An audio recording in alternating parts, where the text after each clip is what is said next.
9장. 사울은 여전히 주님의 제자들을 죽이겠다는 생각으로 그들을 위협하고 있었습니다.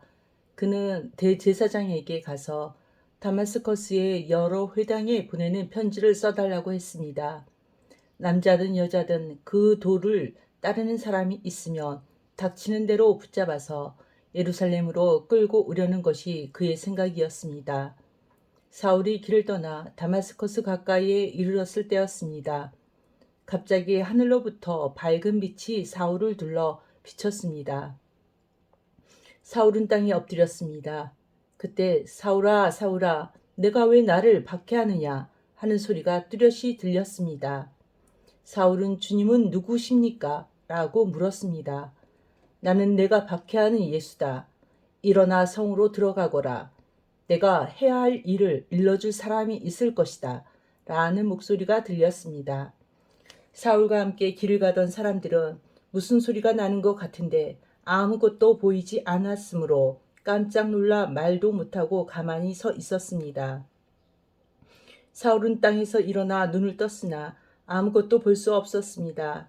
그래서 사울과 함께 있던 사람들이 그의 손을 잡고 다마스커스로 데려갔습니다. 사울은 3일 동안 앞을 보지 못했으며 먹지도 마시지도 않았습니다. 다마스커스에 아나니아라는 어떤 제자가 살고 있었습니다. 주님께서 환상 중에 아나니아야 하고 부르셨습니다. 아나니아는 주님, 제가 여기 있습니다. 라고 대답했습니다. 주님께서 아나니아에게 말씀하셨습니다. 일어나 고등길이라고 하는 거리로 가거라. 그리고 유다의 집에서 사울이라는 다소 사람을 찾아라. 그가 지금 거기서 기도하고 있다. 그가 환상 속에서 아나니아라는 사람이 찾아와 자신에게 손을 얹어 시력을 회복시켜 주는 것을 보았다. 아나니아가 대답했습니다. 주님, 제가 많은 사람들에게서 그 사람에게 관한 소문을 들었는데 그가 예루살렘에 있는 주님의 성도들에게 많은 해를 입혔다고 합니다.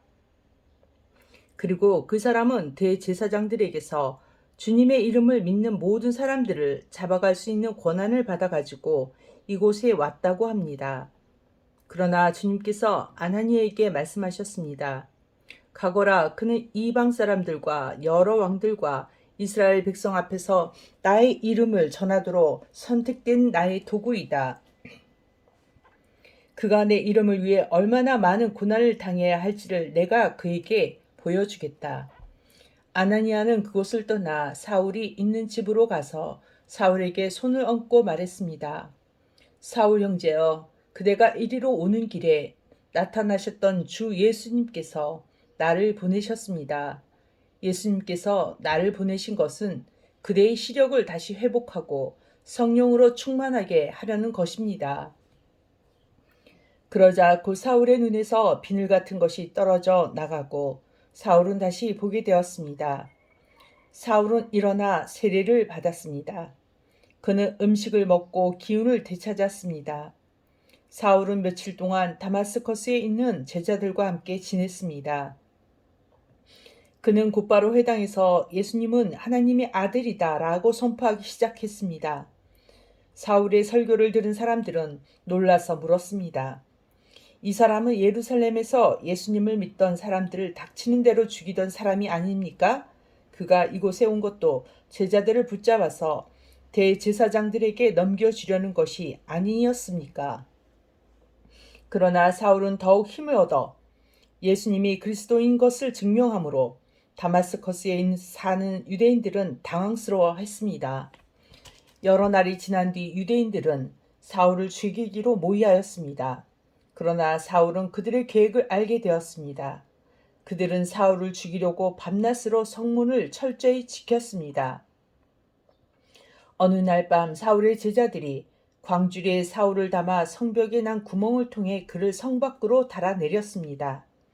사울은 예루살렘으로 가서 그곳의 제자들과 어울리려 했으나 그들은 사울이 제자가 되었다는 사실을 믿지 못하고 모두 사울을 두려워했습니다. 하지만 바나바는 사울을 데리고 사도들에게 갔습니다. 바나바는 사도들에게 사울이 길에서 주님을 본 것과 주님께서 사울에게 하신 말씀과 사울이 다마스커스에서 담대하게 예수님의 이름을 전한 일을 이야기해 주었습니다. 이렇게 해서 사울은 제자들과 함께 지내게 되었습니다.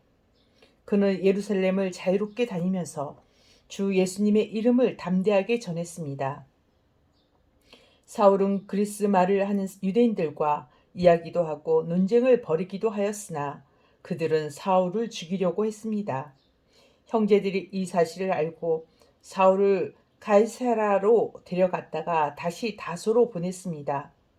그러는 동안 유대와 갈릴리와 사마리아에 있는 교회들이 평화를 되찾았으며 터전을 든든하게 잡았습니다. 교회는 주님을 두려워하며 성령의 위로를 받아 믿는 사람들의 수가 점점 늘어났습니다. 베드로가 여러 지방을 두루 다니다가 루다에 사는 성도들에게까지 가게 되었습니다. 거기서 베드로는 애니아라는 사람을 만났습니다. 애니아는 중풍에 걸려 8년 동안 일어나지 못하고 누워 지내던 사람이었습니다. 베드로가 그에게 애니아야, 예수 그리스도께서 그대를 고쳐주실 거요. 일어나 자리를 정돈하십시오. 라고 말했습니다. 그러자 애니아가 곧 자리에서 일어났습니다. 루다와 사론에 사는 모든 사람들이 그를 보고 주님께로 돌아왔습니다. 욥바에 다비다라는 여제자가 있었습니다. 그 이름은 그리스어로 하면 도르가인데 그 뜻은 사슴입니다. 다비다는 언제나 착한 일을 하고 가난한 사람들을 돕는 일에 힘썼습니다. 베드로가 루다에 머물고 있는 동안 다비다가 병이 들어 죽고 말았습니다. 사람들은 다비다의 시신을 씻어 다락방에 두었습니다. 루다는 욥바에서 가까운 곳에 있습니다. 욥바에 사는 제자들이 베드로가 루다에 있다는 말을 듣고 두 사람을 베드로에게 보내어 속히 와달라고 부탁을 했습니다. 베드로가 일어나 그들과 함께 욥바로 갔습니다. 베드로가 그곳에 이르자 사람들이 그를 다락방으로 안내했습니다. 과부들은 베드로의 곁에 서서 울며 도르가가 살아있을 때 만든 여러 옷가지들을 베드로에게 보여주었습니다.